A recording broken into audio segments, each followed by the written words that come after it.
welcome to our first installment of 5 Minutes with Cap. I'm here with Brady, Kelley, the Executive Director of WSIA. We're here in San Diego. We've got a couple of different interviews that we have set up for today and tomorrow, and we hope you enjoy them. Feel free to interact with us. The first question I have before we get into this is, what are kind of the stats on this conference? You know, so last year was big. This year seems bigger. It is bigger. I'll give you some history. So 2019, so pre-pandemic, 5,049. Right. Smaller in 21. We skipped 20, obviously. 2021 was a little bit smaller for good reason. Sure. A lot of COVID concerns still back at that time. Last year, 6,496. This year, I think we're at 7,594 this morning. So no doubt that'll be up a bit. Registrations. Correct. How do you deal with, well, I guess the second question is, how do you deal with the people who don't register? But how many people do you think there are that are just kind of hanging out around the lobby? You know, we get that question a lot. I don't think there are a lot of folks that are here that aren't registered. I mean, there are, of course. We hear from some of them in the line. I mean, hey, I needed to get into the lounge and I thought I could do that without a badge, so they're on-site registering. I don't think that number's all that big these days. Judging by your smile, though, it's more than 50. Oh, I think it's probably more than 50. Yeah. But we've got a lot of folks, you know, our board in particular, others who, you know, if you're not registered, I'm not going to meet with you. So I think most people are behind the security wall and with the badge on. You guys have always done this so well, where it's just all about the meetings. There's so much security. There's no kind of permeable boundaries on it. And I think it works well for that reason. We think it does. In fact, just did an interview over at the Marriott this morning. Those two properties, the synergy between them, the fact that there's that short little shortcut between the two. Right. We said that. We've got people doing professional business networking meetings in 30-minute, 45-minute increments. We got to get people back and forth really efficiently. Sure. So security is key in making that happen, and they're directing traffic too. So we think it works really well. Quick aside question. How do you pronounce it? We don't pronounce it. I'm kind of teasing. I think everybody pronounces it, but we said we wouldn't pronounce it when we merged. We said it was WSIA. Okay. Yeah. But when I hear people say WSIA, Yes. it's reasonable to correct them. Absolutely. Okay. All right. We correct them all the time, but it doesn't necessarily work. Yeah, no, I don't. I mean, we're the insurance industry, so acronyms are pronounced for the most part. So I started coming to the conference when it was NAPSLO. Yeah. And it was mostly a casualty conference. I got involved in the casualty business, binding business, and it's a lot more than that now. Yeah. And it's and particularly I note that it's a ton of, you know, yes, it's E&S, but it's a lot of professional liability, management liability. Yeah. How did that happen? Is that driven by the board, the committees? It was driven by a group of professional lines, financial lines leaders. So very intentional. We put a subcommittee together. I think that was back in 2018. Actually met here on property to talk about, you know, how do we get more professional lines folks here? Not because there wasn't a networking opportunity for them elsewhere, but because they wanted pro lines folks meeting with some of the same markets that their other line of business leaders were meeting with. And so there was a concerted effort to get professional financial lines attendees here. And I think 2019 we had, gosh, I'm going to get the numbers wrong, but close to 400 maybe. Last year we were closer to 600. This year we're net, you know, north of 1,000 pro lines folks, because again, they're here. More pro line market focused personnel, I think, are here. Right. And so they're doing their networking within this secured space as well. That's great. Yeah. What's next on the horizon for WSIA as you looking toward 2024? Yeah. We anticipate continued growth for the market, which oftentimes means growth for us. How big is this conference going to get? This year, we would say it's going to get certainly north of 7,600. How big could it get? I don't know. I mean, we've got some thinking to do about that. We're leveraging these two hotels more than ever, because, you know, we've got to spread people out amongst the two to make it effective for everybody.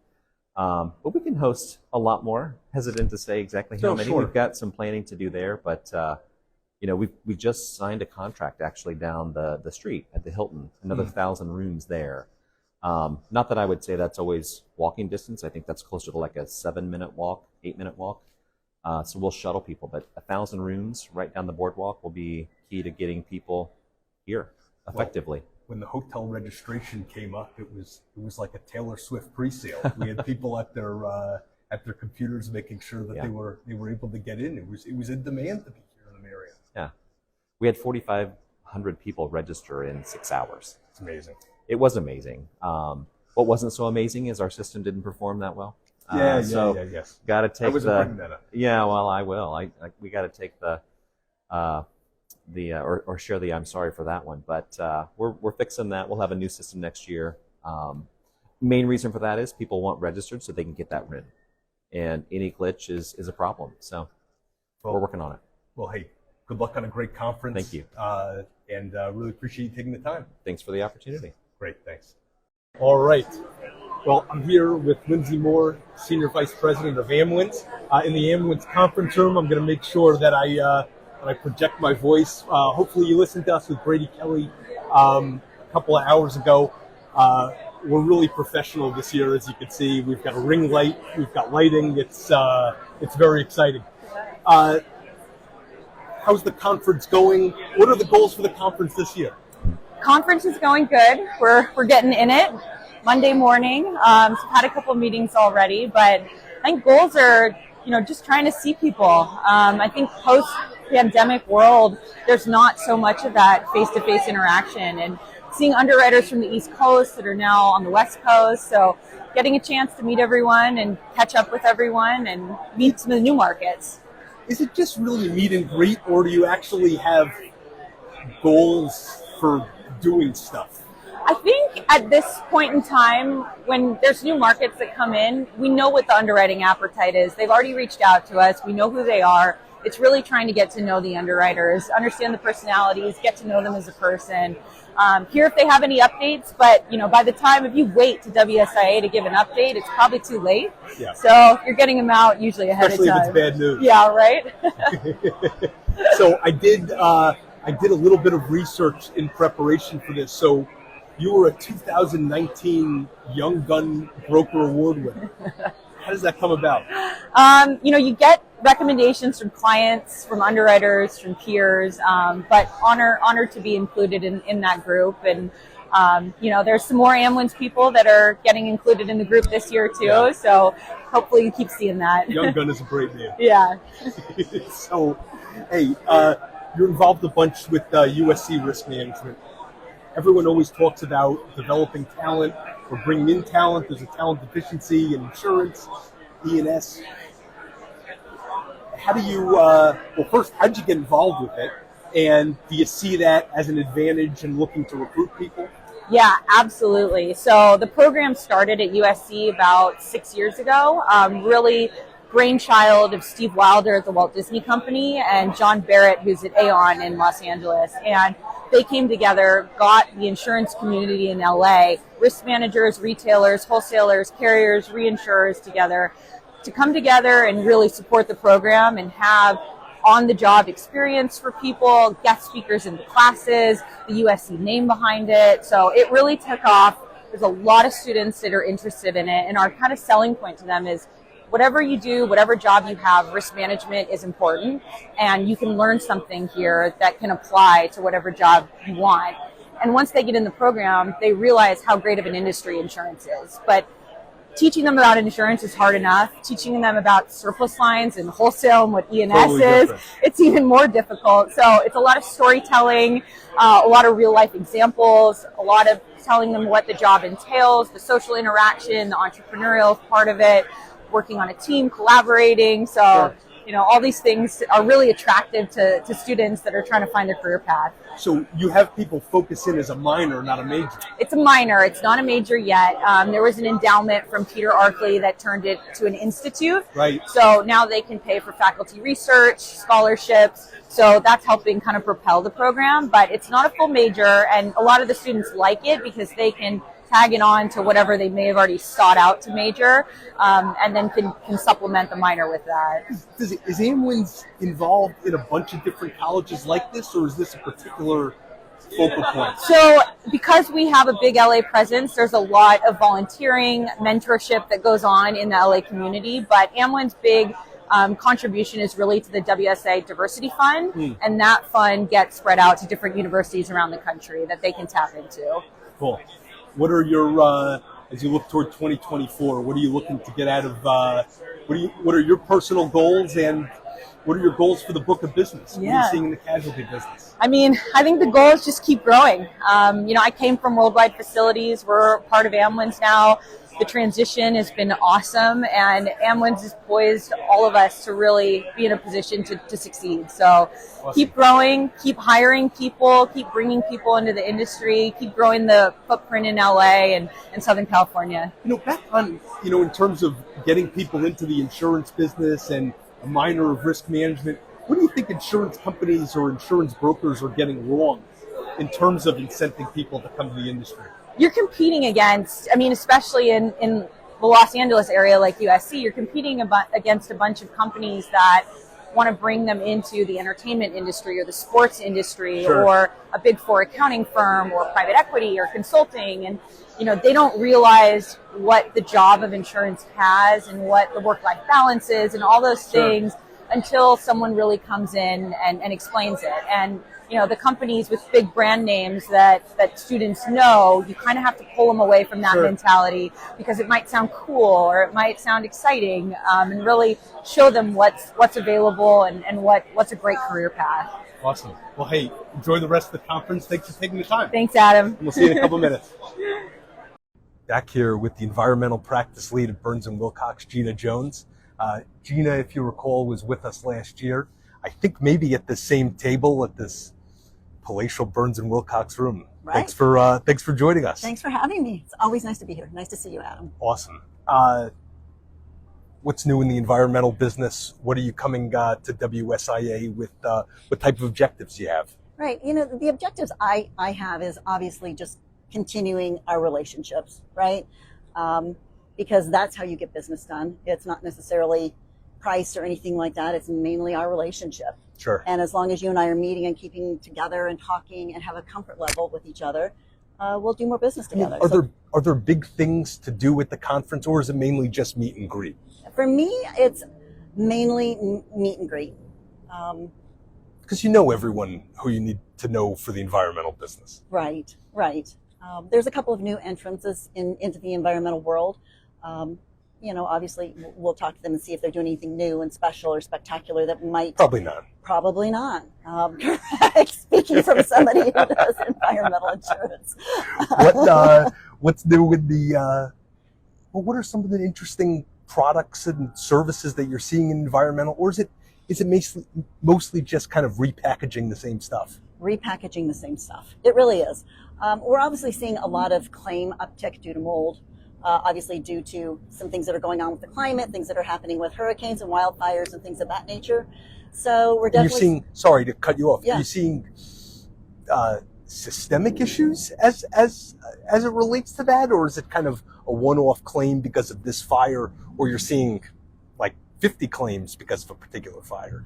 We're seeing one-off here and there due to a fire. We're seeing more uptick due to the hurricanes that are happening and flooding that's going on. We're seeing mold problems that are happening. We're also seeing the things that are going on with regards to when we were closed down for a couple of years and there weren't a lot of lawsuits because all the courts were closed. Now they're not, they're open. So we're seeing some of these old claims come forth. So we're seeing a lot of that with mold and things that are happening with regards to some of the weather-related situations that we've had in the past. How often does it happen where GL people decide that they can be environmental people? Oh my gosh, every day, every single day. And what do you do? I mean, at the end of the day, you want to get a good price and reasonable coverage for the clients, but you also know that it might be a year or two rental. I mean, what do you do in a situation like that? Well, you take the year? We don't. Yeah. Because that's not what we think that we're about. We're the environmental experts. We obviously know the right carriers for the right account, and that's kind of what we pride ourselves in. Sure. So we aren't going to buy off on that. So we may lose a deal because we won't buy off on that, but Sure. that's okay too. That's Sure. okay too. Sure. Yeah. What differentiates Burns and Wilcox? You've got a bunch of different wholesalers, some bigger wholesalers that are here. How do you sell yourselves versus others? How do you sell yourself personally versus other brokers? Right. Our expertise, seriously, our expertise. And we all pride ourselves in that. We work really hard on what we do and our expertise. Also because we're family owned. I mean, that definitely makes a difference when you aren't beholden to Wall Street or anybody else that's trying to give you the money. It's definitely different when you can actually go speak to Alan or Danny Kaufman and get what you need done. And they listen and they have an open door policy and they mean that. So that's, I think, probably what's different for me personally. Does the end customer feel that, or is it mostly just if you're working at the place, that's how you're feeling it? Well, I think you're going to feel it, or the end customer, not necessarily you, because we're going to get things done faster and quicker. All right. But I definitely feel it. So Sure. for me, that's great. Cool. But I think it trickles down. Awesome. Well, hey, thanks for the time. Yeah, it's great to see you, as Good. always. Thanks. Bye. Good afternoon from the RT Specialty Room. I'm here with Chad Hall, president of the Tampa office and one of the construction practice leads at RT Specialty. Chad, thanks for joining us. Yeah, thanks, Adam. So how's the conference so far? It's great, man. And, a lot of old friends that you get to see every year, and it's a good place to come together and accomplish two birds in one stone. It would take a lot of travel to meet this many people across the year to get to see in a 3 or 4 day period. So Do you do it as more of a meet and greet, or do you have 2 or 3 specific things that you're looking to get out of it? you got to have an agenda coming in. If you're just coming to have a beer and say hi, that's great. Relationships are a huge part of our business, but you have to have an agenda coming into this. There's key markets that you're either working on a relationship, service issues, how to make things better for each other and your teams and building that partnership, or you're looking at building new products and strategies and things of that nature. So you're really trying to sit down. We're a little bit past the midway point, but you can kind of see where things are trending for the year and see what we can do to either get things on track or praise why we're doing so good and really just kind of build some plans, finish the year, and get it into 24. So you've kind of made a mark as a construction specialist, or at least a specialist in the construction sector. How did you get there? And was there a hole in the space that you went to go and fill? Yeah, I mean, when you're first getting in the business, I don't think you really know where the holes in the space are, Sure. right? You're a young, naive 20-year-old or 22-year-old and really just trying to cut your teeth. But for me, maybe a little bit more planned than natural as far as the specialization. I grew up in the construction industry. My family through cousins and aunts and uncles, and we're in the business, right? So I grew up working in the trades, working for general contracting entities through high school, through college. And so I always had a passion for it. I was very interested in construction, and I went to school for it. I got a master's degree in construction management. Thought that was the path I was going to go, was actually in the field, but then found insurance through and got on the other side of it, right? And my neighbor, when I was growing up, was in the insurance business, and he's always said, look, it's an industry that needs talent, and you can specialize and still be a part of the construction industry, but do it in a different manner, right? And I kind of took that as some advice and looked into it and got my first job out of college as a producer, at a small agency and selling insurance and cutting my teeth in the business. That's kind awesome. of progressed from there. How important is living the industry to being an industry specialist? I mean, I think it's really the only way. Like if you really want to add value, and our retail relationships are continuing to move towards that, is to provide value, you have to have expertise, and to have expertise, you need to niche yourself and solely focus and become great at it, right? And if you're trying to be all things, then you're going to have a little bit of knowledge of a lot. I want a lot of knowledge of a little, right? And Sure. I want to be somebody that people turn to know inside and out the construction industry and the emerging trends and the challenges coming up and things that we need to design coverage and solutions around.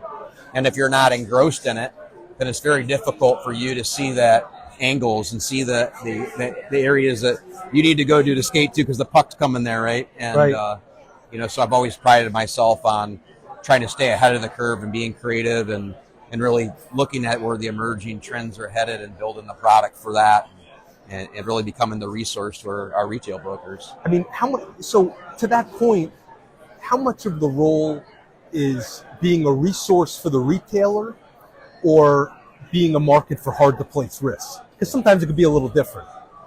I think that it starts as the resource, right? You become the knowledge source to help guide them through complex situations. And depending on who our clientele is, you've got different levels of depth there as well, right? You may have a retail broker who doesn't specialize in construction, and they're coming to you for a lot more lifting than somebody who has a construction division that has much more knowledge base there. So, what position that we play for our clients may differ. And so I think first and foremost, it's being a resource. It's being a place that you can help educate because that education process is going to help them guide their client and whether you really have a qualified opportunity. Sure. So we spend a lot more time in that versus them coming to us because it's a tough risk. Sure. Not every risk is tough. Sure. Sure. A lot of times we're just the outsourced construction department for them. Right. And so it just varies in the relationships that we have. Forecast for the rest of the year. So, not production forecast, but can't give away all the secrets. No, but it's been with interest rates, it's been a little slower. Do you think more stuff starts to get built, or is that not really in the foreseeable future? Yeah, well, I can't predict what the Fed's going to do. Sure.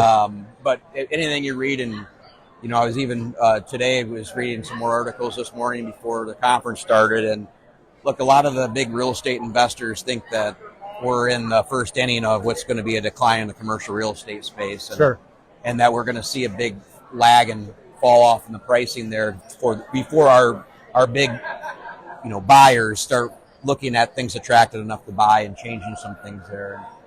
Interest rates are affecting things, but it affects clients in different ways. A lot of our smaller clients were affected a lot earlier. They were affected as early as fourth quarter of last year. And as lending tightened up and it became more challenging for them. But a lot of our big clients that had alternative sources of capital continue to be able to build. They may be taking more equity in their deals in order to get them going. But then they've got comparable competitors that didn't have such a good financial strategy, and they're slower to build, right? So it's affecting different clients in a different manner. I'd like to say things are going to kind of probably stay status quo through probably a quarter until we start seeing what's going to happen into the next first quarter of 2024.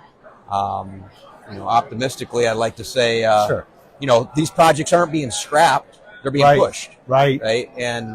But we're seeing the backlogs that people had through 23 into early 24. Not have as much security as what they did when we started having this conversation at the beginning of the year. So. And it's going to be interesting. Yeah. But great. We'll see. Well, hey, thanks for taking the time. Yeah, thank you. Good to see you. Thanks. Back to day 2. Got 7:30 in the morning here in the RT room again. I'm here with Tim Turner. Thanks for joining us. Tim, how's the conference so far? And what kind of stuff are you looking to accomplish this year versus when we got together last year? Well, great to be with you, Adam, and really appreciate our strong partnership. It's been an incredible conference, record-breaking in so many ways, as we can see and feel the energy in this room. What kind of numbers have you heard so far? I've heard north of 7,000 or 8,000. Yeah, same. Yep. And who knows how many unregistered? Yes, for sure. But no, just very productive conference, and you especially the young brokers and young underwriters, getting them together and learning more about their product line, and of course CapSpecialty. So many great partnerships here that we're always looking for an edge on the product knowledge. So great to be with you.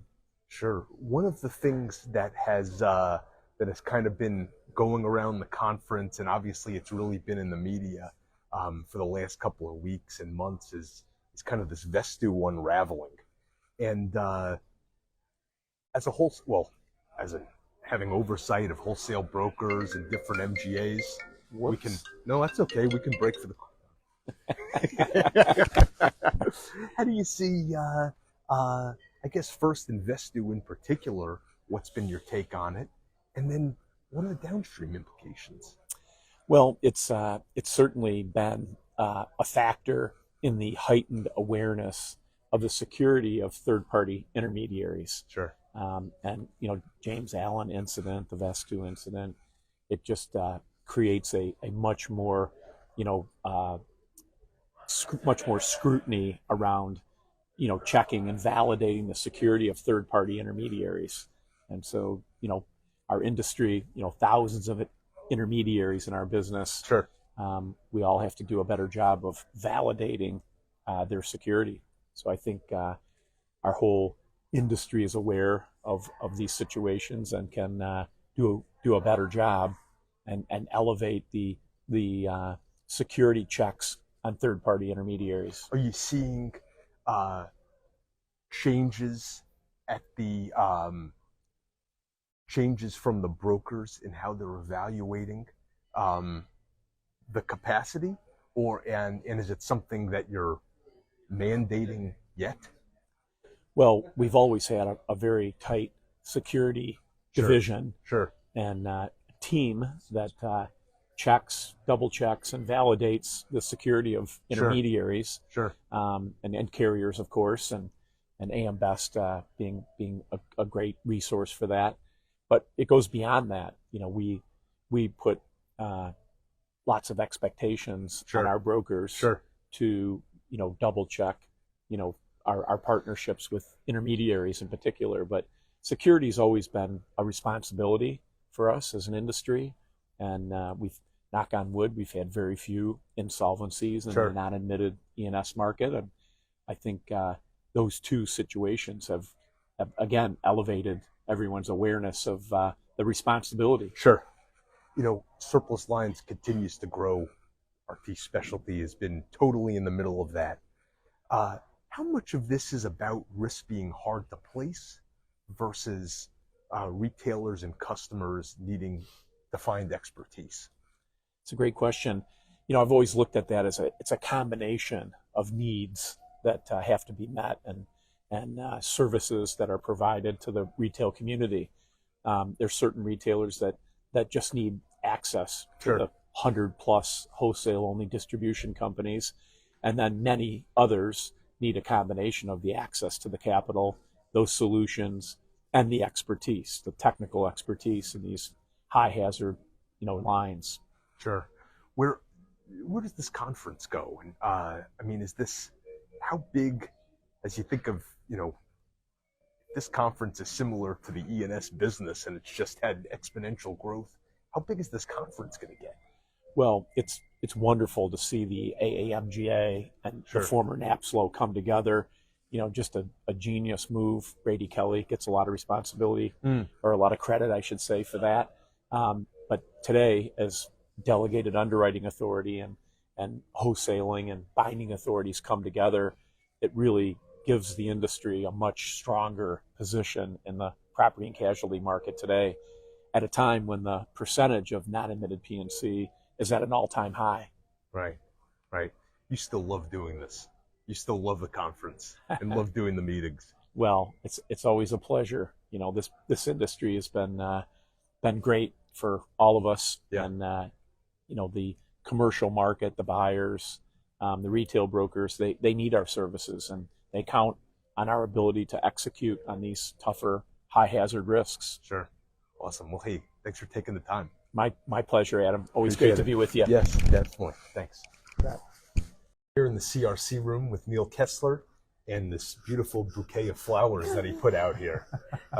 Very nice. Thanks a lot. You're welcome. Did you get them before the meeting? This is just for you. This is the set that I wanted to have you on here in the room, so I'm glad we got this done. It's very nice. How's You're the conference going for you guys? Oh, it's going great, man. Big crowd, record crowd, right? You've seen that time and again. Record I've heard crowd. 7,500. 7,500 plus the people that don't register. And how many? I've asked like 10 people. What's the range? I'd put it at 1,000 over under. No, you think less? I think that's fair. I've heard some people say, well, maybe a couple hundred. Oh no, I don't think. No, I think it's a lot. Yeah, like especially when you think about vendors and people that are just coming, kind of like draws, flies. But I've always thought this conference is pretty good in terms of, it's just completely not tolerated. We used to go to some other conferences where, people can kind of walk around, and I mean, how many security people do they have? A lot of security people. It's amazing. They take it very seriously. But it is a record crowd for WSIA. Yes. And, like when I started in wholesale insurance 17 years ago, if you just think about the size of the industry, right? Like, I was at Colmont Insurance Brokers, and we had like a big event that year, like a party, because we did $1 billion in premium. Right. And we thought we had really arrived, and we were a huge part of the wholesale business. And this year at CRC Group, we're going to do $40 billion in premium 17 years later. So not just the size and scale of our business, but just the size and scale of the industry. You know what I mean? $100 billion, you saw that, almost $100 billion in the AM Best report that came out. It's pretty wild to think about how big this has become. Before we go to the next question, 17 years ago, I think we met together when I was at a different company, and you came to our office in Farmington. That's exactly. I remember that, actually. I do remember that. Yeah, Farmington. Yeah, I remember that. So, how much of the business is, wholesale business has traditionally been, it flows into the market, it flows out of the market. How much of it is here to stay, or should we expect in the next couple of years, hey, it's going to kind of come back as the retail market gets more of an appetite than what it has now? Yeah, I mean, I think there's going to be some ebbs and flows. You can see it in the premium volume chart over time for kind of what comes into the wholesale, what comes into the E&S channel, right? But you got to remember, wholesale is more than E&S today, right? Wholesale is about distribution, not necessarily about product. Right. I can tell you guys place admitted business through wholesalers. Yeah. Right. So it's not always about non-admitted. And look, we have to provide value. We have to provide value in a number of ways, whether that's efficiency, whether that's expertise, supplementing staffing for retail brokers that are growing. There's lots of ways that we help our customers. Because, if you think about it, if you're a retail broker and you've got a bunch of business in and you can't get to it all, would I rather give that to a wholesale broker and let them work on it for me than me not be able to get to it, if that makes any sense? Well, it does, but how do you assure that you're able to do that? Do you just work harder?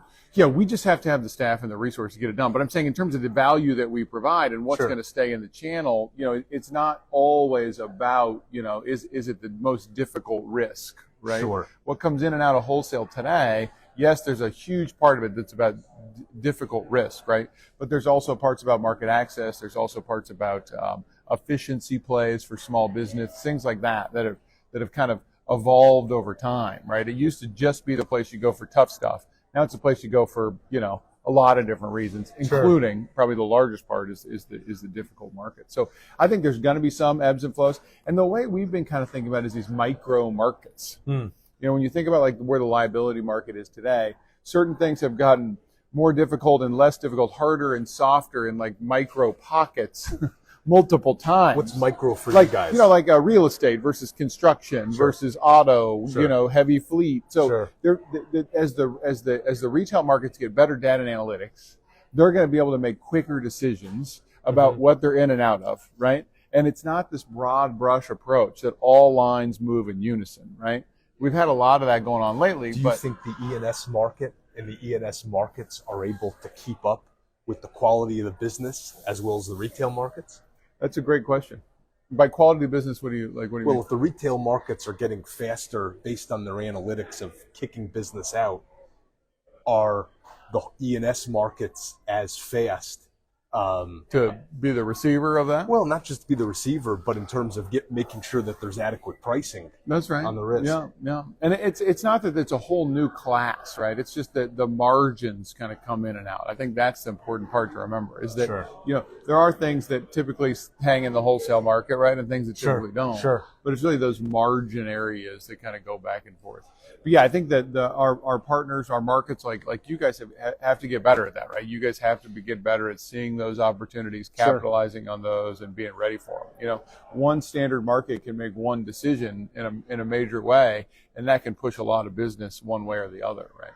Yeah, one last question. There's been fallout on this thing with Vestu, and it's more than a thing, but it's but as you take a look at usage of MGAs and particularly fronting carriers, how is CRC responding to that? Is there a response yet? Yeah, I think the thing about it, right, is that's not a wholesale market problem. Right. That's not an E&S market problem. Sure. The E&S channel has grown a lot, but if you look at the AM Best report that came out, there's fewer failures in E&S companies than there are standard lines companies. Sure. But in terms of the particular issue around Best 2 and the fronted capacity market, we at CRC didn't have, we had very limited exposure to that problem. But does it make you think about? It definitely makes you think about it.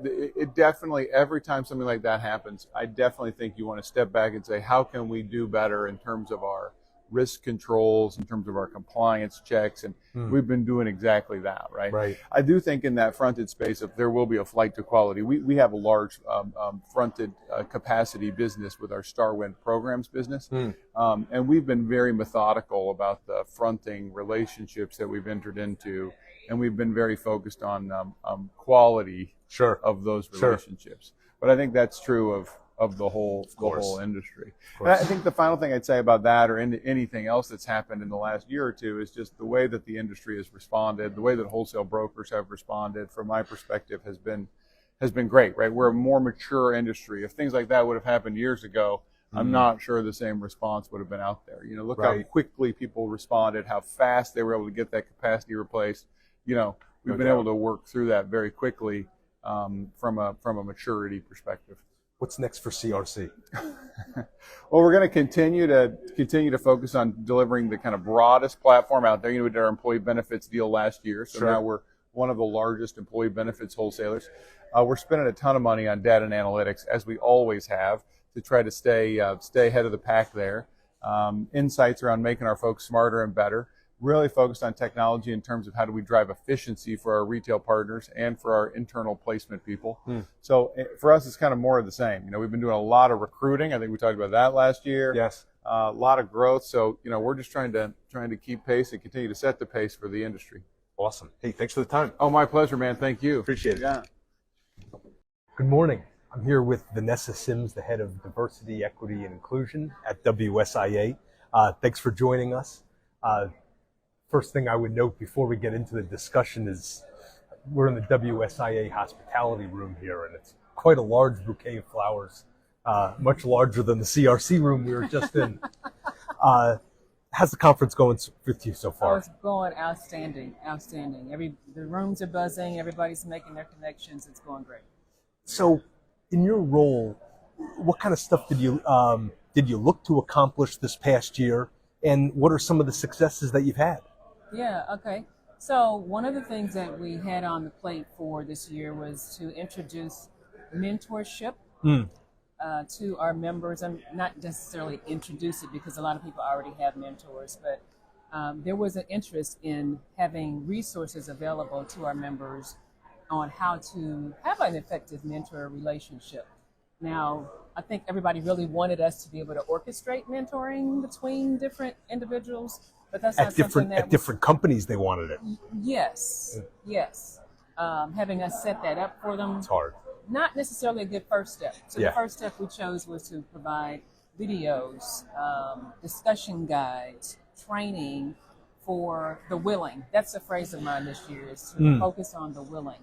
To provide that information and resources. They could use that in their own organizations if they decided to set up their own mentor relationships and programs. So we have resources for mentees, mentors, discussion guides, and how to have discussion starters and things like that. So we also certified about 15 people on how to conduct a mentor workshop in your own organization. So we're equipping our members to do some of the things in their own space, in their own time, and own comfort zone. That's great. What kind of pickup did you see from the member companies on it? Is it mostly because you got the 15 people certified, or how many of these companies started these programs? Well, that's a good question. So we are giving them, we did the certification in May. Sure. And so we are going to go back to them later this year and ask that question, because we Right. do want to measure effectiveness. We want to measure, are they using the content? Are they starting any programs? Maybe not this year, but maybe next year, because it takes time to do that. So we're going to survey those folks and see, how is that working for you? What are your plans, and how can we help? It's great. When you look now toward the end of 23, 2024, what are your main initiatives? Okay. Well, one of the things that we did, we drafted or enhanced some of our association policies. So we have 3 particular pillars: talent and student outreach, inclusive culture, and then association-focused DEI initiatives. So we have this diversity statement, which is great, and a lot of companies have diversity statements, but we Yes. want to make sure that the diversity statement comes to life. We want to make sure it is operationalized. So we took about 7 or 8 policies, either that we already had and enhanced them, or created new ones.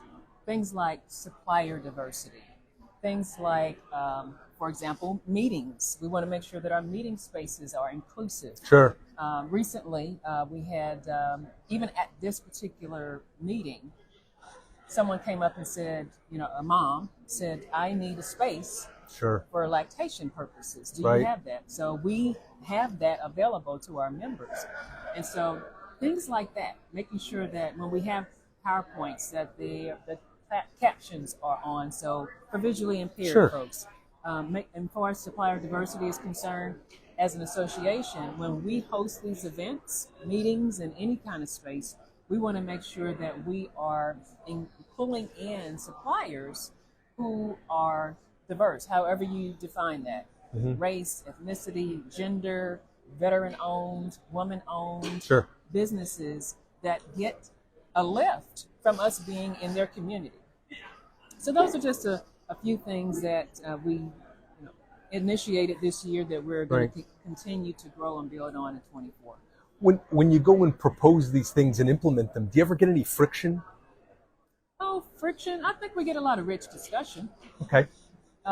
Nothing is always going to be 100% accepted initially. Sure. That's why it takes going back to our roadmap.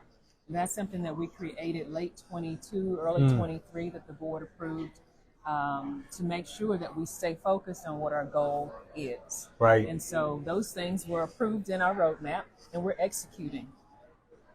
There's been some state regulations and state laws around affirmative action and diversity. How is the association addressing those or not? Well, the Diversity Foundation Board met recently to discuss just that. We took a whole day. Right. In addition to our board meeting agenda, we took a whole day and discussed what do these laws or these bills that are on the table mean to the work that the association and the foundation are doing.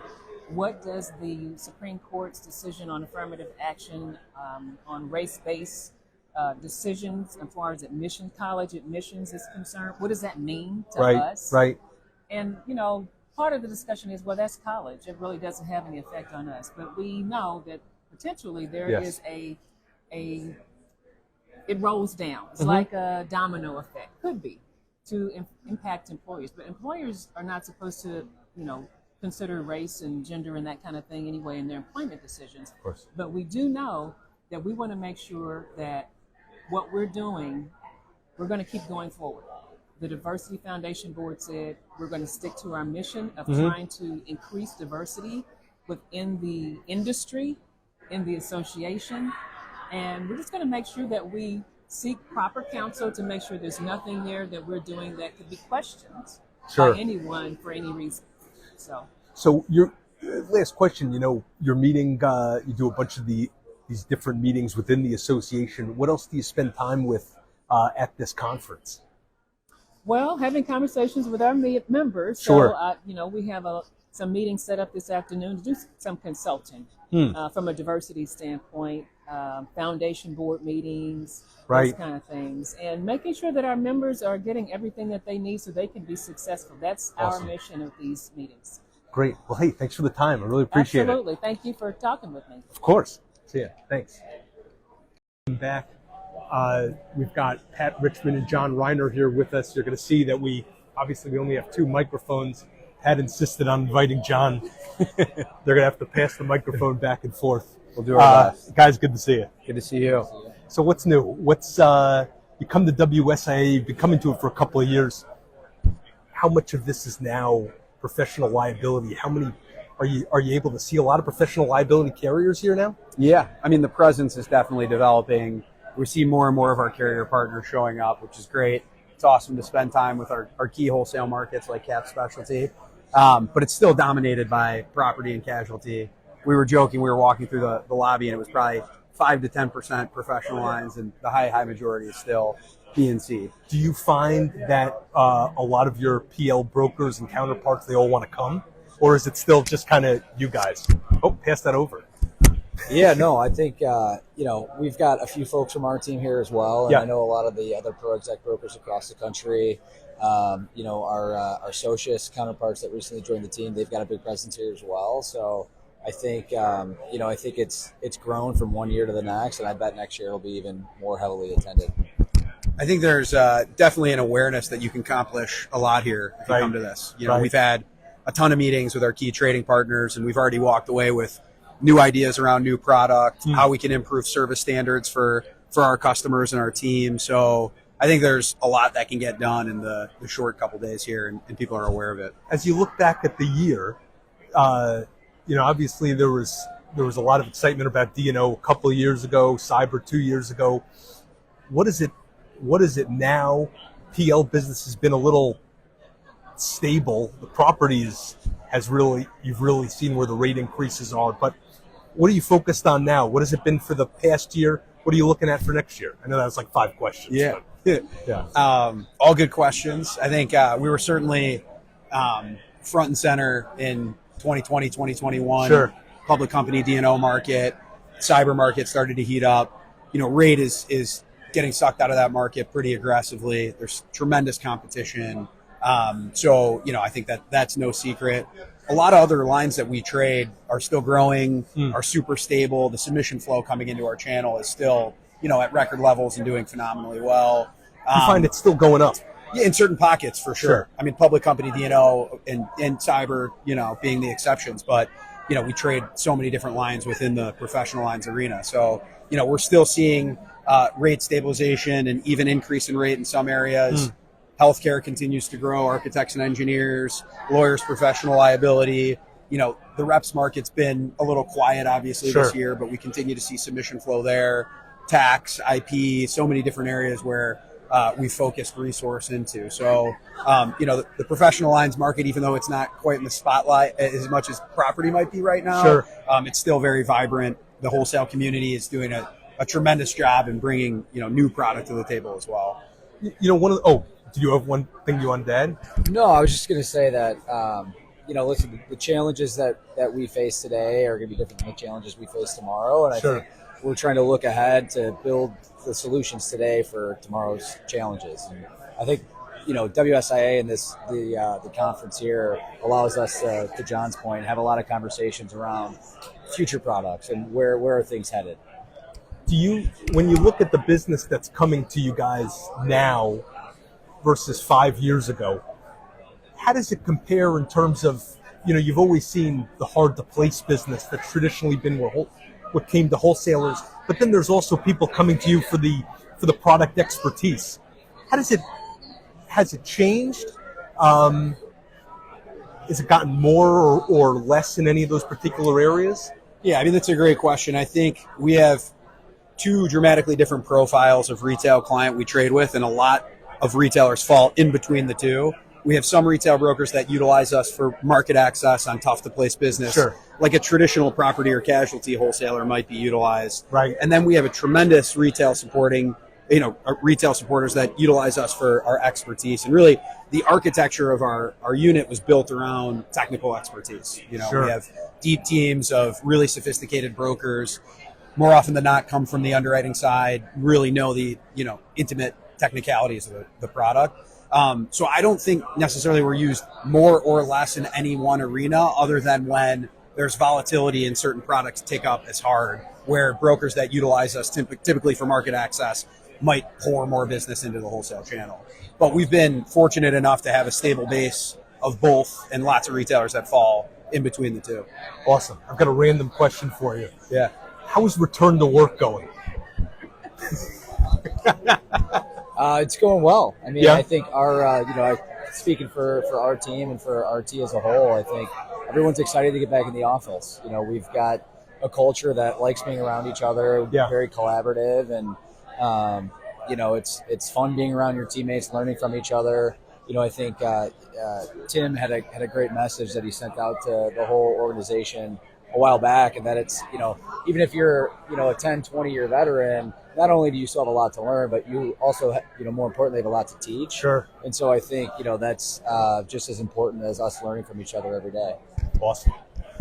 Yeah, I mean, I think it's one of the beauties of our industry is it's a people business. And like Pat said, we love the collaboration. We love teaching our team. We love learning from our team. So I think being back in the office has been really refreshing and fun. Cool. Well, hey, guys, thanks a lot for the time. Thanks for having I really us. appreciated the microphones. Absolutely. Thanks for having us. Thanks. Afternoon. We're winding down here at WSIA, but back by popular demand, I've got Kaytee Fox, construction underwriter at CapSpecialty. How you doing? I'm doing great. How are you doing? I'm doing fine. Awesome. Tell me a little bit about you. Kaytee walked up with these wonderful pins on here, On so my we have lanyard? to start there. Yeah, go ahead. Yeah, so I decided that this year I wanted to take a different approach to WSIA. Last year was my first year. I was kind of like a deer in the headlights. I didn't know where I was going. I didn't know what was happening. So I decided to do a little bit of research and figure out how to stand out in a conference. And I looked at a lot of different things. I looked at TikTok. I looked at Google. And one of the things that they said is to stand out is to wear something crazy. So I'm not a crazy, I'm not going to wear a crazy hat or anything like that. But I was like, I have this lanyard that I have to wear everywhere.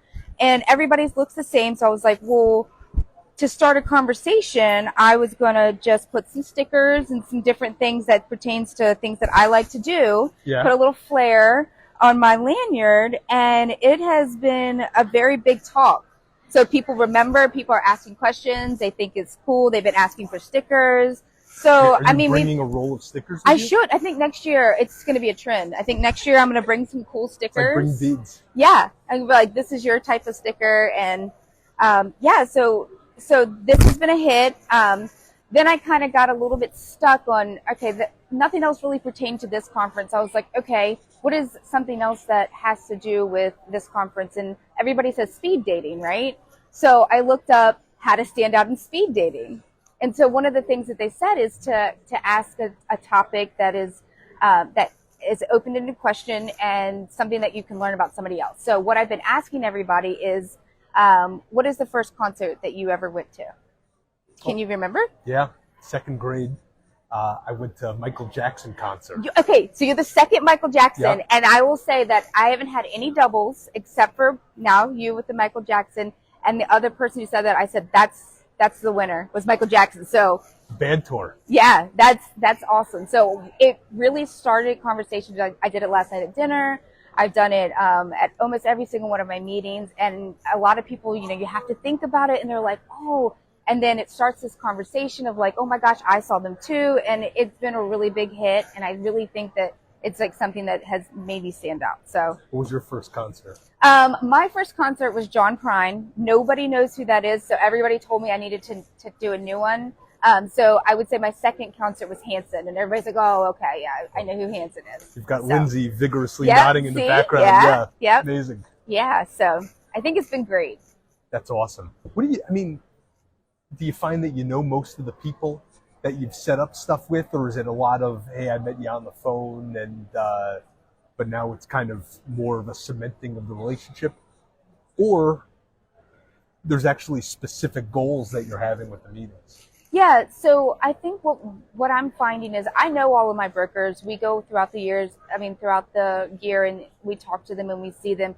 But what I'm finding more is that some of the assistants and some of the people who I work with it on a daily basis, those are the people that I really am starting to see here. And that's something, putting a face to a name, be like, oh my gosh, that's right. I didn't realize you were on that person's team. Or I have somebody from Texas, and I'm like, okay, this is great to meet you and see what the hierarchy is of the team, and then pick their brain on what are you guys looking for us, and how does, I asked them, how does it work? How do you get business? How do you, tell me from the beginning, how do you bring in the business, and how does your world work? Because a lot of time it's we cross paths, but we don't really know. They don't know how we do it. We don't know how they do it. So I tried to really listen and learn this year and just get as much information as I can. What's, as you look toward 2024, what's next for the construction group? Ooh, that is a good question. Expanding. We're definitely trying to expand our book. I think building relationship is going to be a big thing in 2024. We're all seeing, this uptick in interest rates, but I think what the biggest thing is our building relationship and keeping a solid team, and just going out and actually doing the marketing, and we're doing it well, and we're really getting in the door and saying, hey, we're here, don't forget about us, and really being at the forefront. And I think speed, that's the biggest number one thing that I've heard from every broker is speed. So one of the things you talked about last year was you were so impressed by the food assortment and quality. Do you feel like this year is as good? Is it better? Was there anything that you were specifically?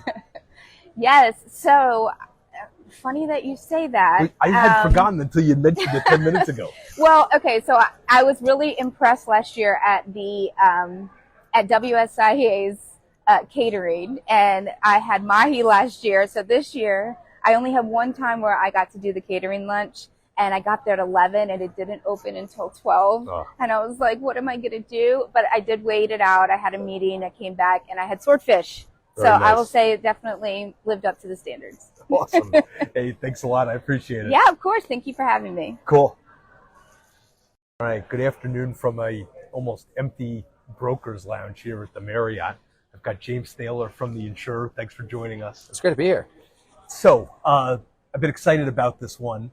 What does a reporter do at a conference? Well, I tell people I traffic and gossip. So right. that's one. So I've had a packed schedule. I started at 10 a.m. on Sunday. Basically, I've gone nonstop, and it's a mix of meetings. Meet with the CEOs, pretty much all the wholesalers, product line heads, people kind of up and down all these different organizations. So I have a packed schedule, back to back. Some of them are on the record interviews, some of them are not. But it's just trying to understand what's going on at the conversations that people are having in their meetings. So I pick up gossip, but I also just, very high level sort of state of the market type stuff. And really, I'm kind of in the flow of conversations as much as anyone else is. I think what's a little bit different about what I do is my remit is so broad. Whereas if you're here to transact business, you're talking about a trading relationship, you're talking about a very specific book of business or line of business where for me, everything is kind of fair game. So I'm, picking up M&A rumors, I'm, picking up all kinds of stuff. And, so it's kind of a tall order. It's obviously there's more than 7,000 people here. How many people do you think are here? I've heard over 7,000. Yeah. For me, what's been really interesting is talking to the wholesale CEOs and then blown away by what this market looked like, just even 5-10 years ago. 3,500 people here. And it's, and I will say as a reporter, because I cover the entirety of the industry, this is the most fascinating part. This is the most dynamic, most interesting. No offense to people in the reinsurance world, but reinsurance is a little bit boring by comparison. Even retail is a bit boring by comparison. When you, as a reporter, I see every segment, and when I come here, you can really see sort of the freedom of form and rate, the creativity in the underwriting culture, and it's really, really different from every segment. So I go to cyber conferences, I go to reinsurance conferences, MGA conferences, and I just think the underwriting and the broking creativity here is unlike anything else. What are some of the trends or interesting topics that you've seen over the last couple of days, assuming that you want to keep the most salacious stuff for your own publication? Well, yeah, we have put it out. We put some stuff out over the last few days. We've got more in the works. I think it's interesting. I think just the longevity of the cycle. I think that it's really different from 2 years ago where, people, they thought that, the cycle would run its course. To me now, it seems like there's no end in sight. I think that, and so I think there's a little bit of fatigue. I think people are overwhelmed by it. I think there was an exuberance 2 years ago when people were back in person for the first time. Yes. I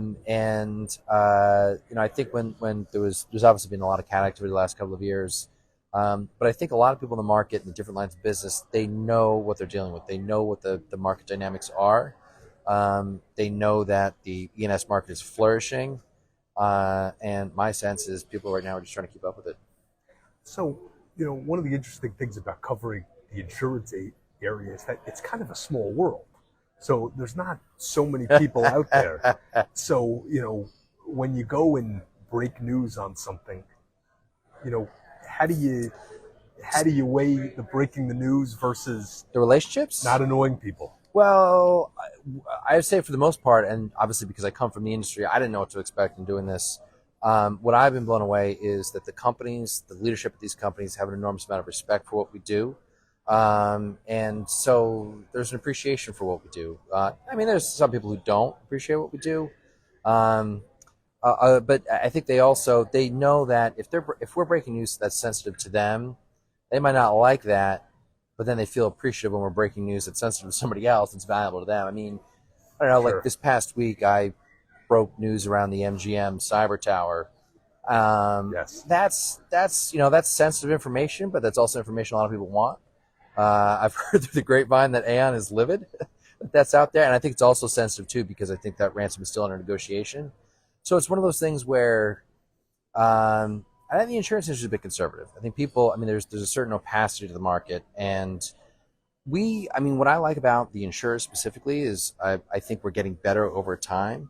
We're iterating, and I think as the quality of our reporting is getting better and better, I think the industry is getting more comfortable with the quality of the reporting. I think us in particular, because we're breaking news, we're dealing with scoops. There's a lot of trust in how we're handling that information, that we're trying to be thorough, trying to be objective.